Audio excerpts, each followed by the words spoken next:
happy afternoon, and happy evening to all my Nanbas and Nanvis. We all know SA 300 comes for 10 full marks, attempt on attempt, and I'm going to show you how to revise entire SA 300 in under 10 minutes, guys. Yes, it is possible. Starting off with the name of the standard. Planning and audit of financial statements. Whatever you do in life, there has to be a plan for it. For you to take CA, for you to write this exam, for this day, everything has to have a plan. Same way, when you go for audit also, there has to be a plan for the audit, and SA 300 is saying how that plan has to be and all of those things. Starting off with, is there any benefits for planning? Yes, if you know you have 3 months for exam, you will devote attention for 100% of syllabus. If you know there is only 1.5 days for exam, then you will devote attention for expected question list. So planning is basically telling you devote attention to important areas. If there is any problems, that time you know exactly how to resolve those problems. The coordination between experts can happen. For few standards, I am not able to understand the concepts. I will see Niveda ma'am's lectures. So coordination of experts will be there. Organize and manage the engagement in the effective and efficient manner. You will be able to do it properly only when there is a plan. Now say there is an audit, and once you know what is the structure of the audit and all, you know there are 10 people who are required for the audit. So because you planned, you are able to select the engagement team members, assist the engagement team members, direct the engagement team members, and supervise the engagement team members. These are the benefits of planning. The second one is it one-time procedure or is it continual? It is a continual and iterative phase. It is not a discrete phase. In your life also, planning is something which keeps on happening. It is not a one-time procedure. Before identifying and assessing the risk of metal misstatement, you will be seeing what are the analytical procedures with respect to the risk assessment procedure. You will obtain an understanding of the legal framework, the regulatory framework, what is the materiality level, who are the experts, and other risk assessment procedure. Now, what is risk assessment procedure? These are audit procedures performed to obtain understanding of entity and its environment. Risk assessment procedure means SA 315. SA 315, what is the name of the standard? Identifying and assessing the risk of metal misstatement through understanding the entity and its environment. Here, audit procedures performed to obtain what? Understanding of the entity and its environment by seeing the internal control, by identifying and assessing the risk of metal misstatement. Is that clear? This is with risk assessment procedure. Going on to elements of planning. Elements of planning are basically split into two, guys. The first part is preliminary engagement activities. That is, before you enter into an engagement, there are preliminary set of activities that you have to do. There are 3 activities with respect to preliminary engagement activities. And after this only comes planning activities. Under planning activities, again it is split into two: overall audit strategy and development of the audit plan. What is preliminary engagement activities? That is, before you get into audit, you have to look into these 3 things. Can I continue the client relationship? That is the first point.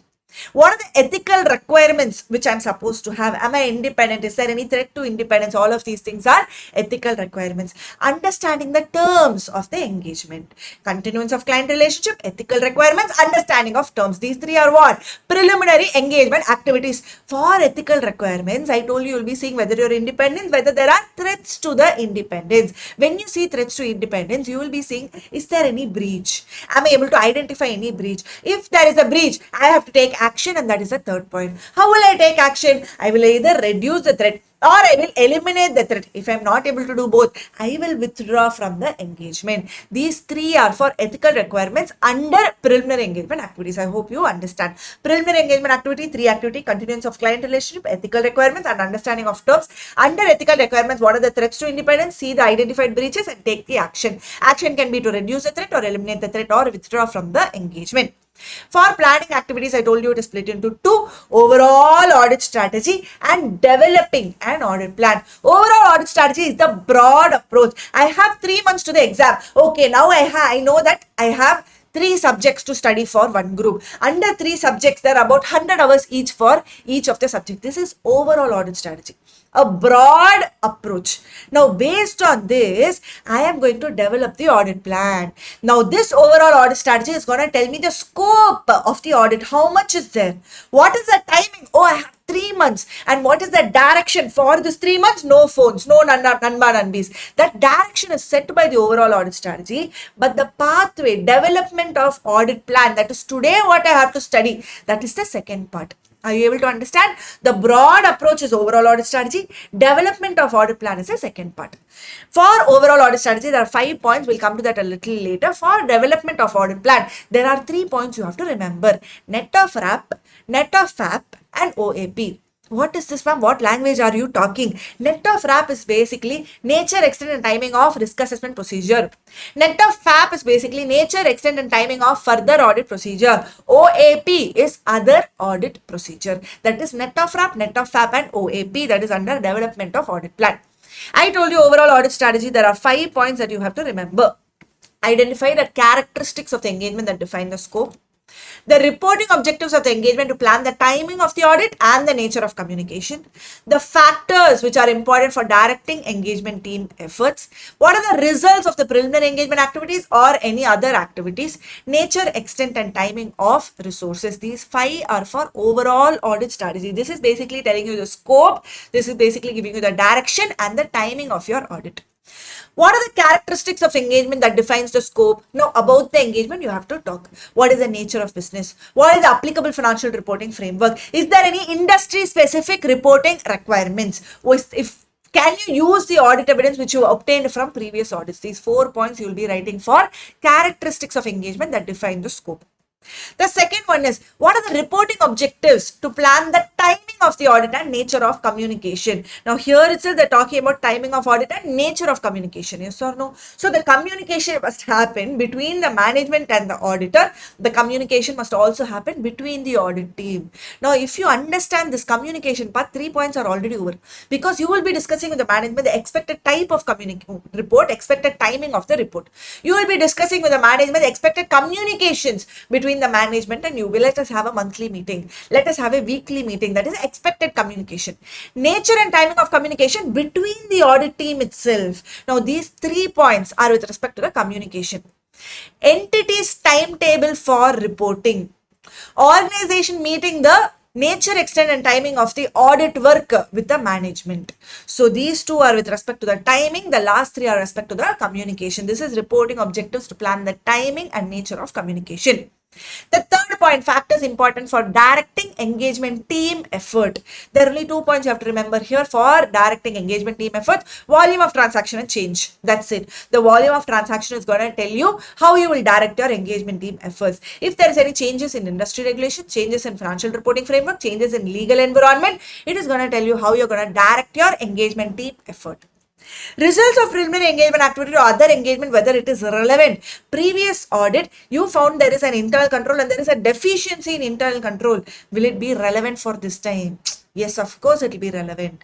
You have to use your questioning mind. That is your professional skepticism. These 2 points, if you remember, that is more than sufficient with respect to results of preliminary engagement activity or other engagement, whether it becomes relevant. And the 5th point is nature, extent, timing of resources. Is that clear? This is overall audit strategy.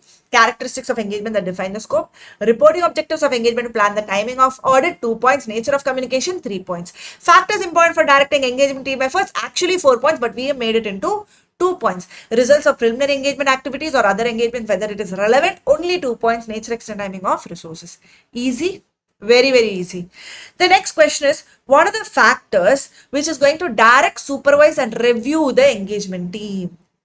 What are the factors which is going to tell you, okay, the engagement team, you have to direct it this way? The size of the entity, the complexity of the entity, the area of the audit, the assessed risk of material misstatement, and who are these people? What is their competency of these engagement team members, capability and competency of the team to perform the audit work? These 4 factors are going to tell you how you will direct, supervise, and review the engagement team members.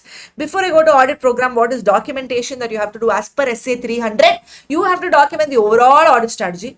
You have to document the audit plan, and you will also document any changes in the above, because changes, yes, it can happen in a plan. Isn't it not happening in your plan? So in audit plan also changes will happen, but please document the changes. Now I'm going to audit program. What is the meaning of audit program? Audit program is basically something when you go for audit, if it is your first audit, you will not know what to do, correct? So I will give you a set of verification procedures for you to go through. Looking at that, you ask the question to the client is going to answer. So you will be making an audit program. What are the points to remember? Evolving one audit program, not practicable for all businesses. Yes, because the question that you're going to ask the client will be different for each of the businesses. So evolving one program is not practicable. Assistant is to keep an open mind, and periodic review of audit program has to happen. One audit program itself you cannot carry on for 10 years. That is not possible. These three are points to remember.